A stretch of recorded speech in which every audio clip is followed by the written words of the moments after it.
வேலூர் மாநகராட்சியில் அமைந்துள்ள அண்ணா கலையரங்கம், அண்ணா பல்நோக்கு கலையரங்கம் தொல்லியல் துறையின் சார்பில் தடுக்கப்பட்ட காரணத்தினால் அதை நிறைவேற்ற முடியாமல் அந்த அறிவிப்பு கைவிடப்பட்டிருக்கிறது.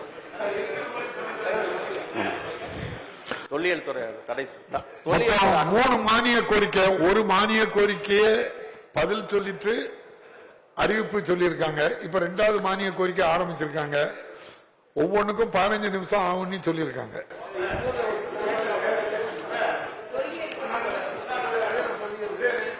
சென்ட்ரல் கவர்மெண்ட் ஆஃப் இந்தியா, ஒன்றிய அரசின் தொல்லியல் துறை அவர் நந்தகுமார் சொல்றாங்க வேலூர் இருக்கு.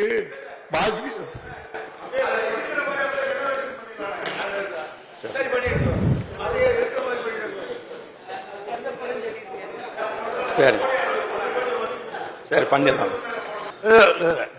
நீங்க முடிங்க, நான் படிச்சுட்டு முடிஞ்சா இன்னும் இருக்குங்க, என்ன படிச்சு இல்லைன்னா அப்படி இடையில சொல்லிடுறேன்.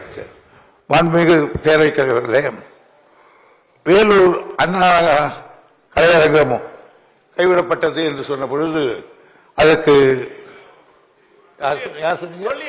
தொல்லியல் துறை என்று சொன்னார்கள். புதியதாக கட்டுவது என்றால் தான் தொல்லியல் துறையுடைய பர்மிஷன் வேணும். நாங்கள் என்ன சொல்கிறோம் என்றால், நகரத்தினுடைய மையப்பகுதியில் அது இருக்கிறது.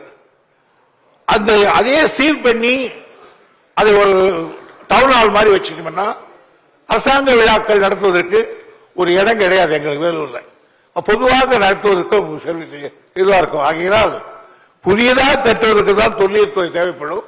இருப்பதை ரிப்பேர் செய்து வைத்துக் கொள்வதற்கு அந்த கட்டிடத்தை இடின்னு சொல்லவ அதை ரிப்பேர் பண்ணி வச்சுக்கிட்டாக்க உதவும். ஆகையினால் தான் மாண்புமிகு நம்முடைய அமைச்சர் அவர்கள் அது இந்த கைவிடப்பட்டது என்றதை விட்டுடணும். ஏன்னா நீங்க விட்டுட்டீங்க வச்சுக்கோ, நான் பரம்பி கொண்டு விட்டுருவேன் உங்களுக்கு. கைவிட வேண்டும். ஆகையால் கைவிட்டு என்பதை கைவிட்டு விட்டு அண்ணா கலையரசை கட்டித்தர வேண்டும். தொல்லியல் துறையில லிஸ்ட்ல இருக்கக்கூடிய எந்த கட்டிடங்களாக இருந்தாலும் ரெனோவேஷன் பண்ணாலும் அதுக்கு மாநிலம் முழுதுக்கும் 1-2 அதிகாரிகள் இருக்காங்க. கூப்பிட்டு ஓகேன்னு ஒரு சர்டிபிகேட் வாங்கணும், அவ்வளவுதான். அது ஒண்ணு நீங்க இருக்கும்போது பிரச்சனை அப்படி பண்ணிடுவோம். அதனால அந்த தமிழ்நாட்டுக்கு தானே மந்திரி, வேலூருக்கு மட்டும் மந்திரி மாதிரி பேசுறாரு என்னன்னு. மாண்புமிகு நிதித்துறை அமைச்சர் அவர்கள், அதான் மாண்புமிகு பேரவைத் தலைவர்களே, நான் நிதித்துறை அமைச்சராக நிற்கவில்லை. என்னமோ நடந்துட்டு இருக்கு. சம்பந்தப்பட்ட தொல்லியல் துறை அமைச்சர் ஒருத்தர் உட்கார்ந்து இருக்காரு. அவர் இருக்கிறது தெரியாம எல்லாரும் நான் ஒரு ஆள் இங்க எதுக்கு உட்கார்ந்து இருக்கிறது ஒரு காரியம் கிடையாது.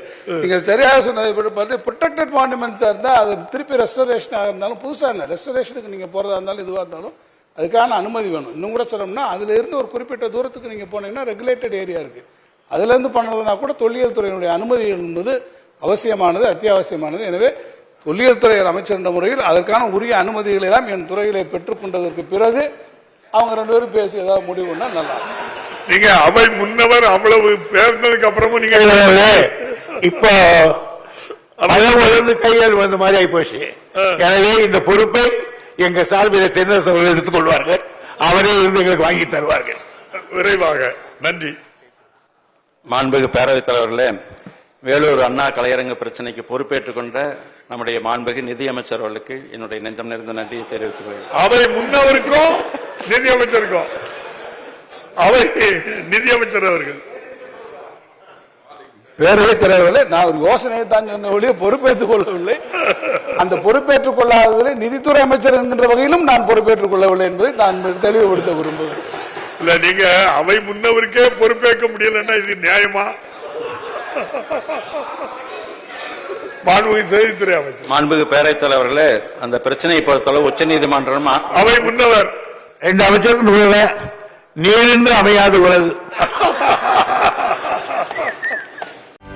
செய்திகளை உடனுக்குடனும் துல்லியமாகவும் தெரிந்து கொள்ள சப்ஸ்கிரைப் பண்ணுங்க.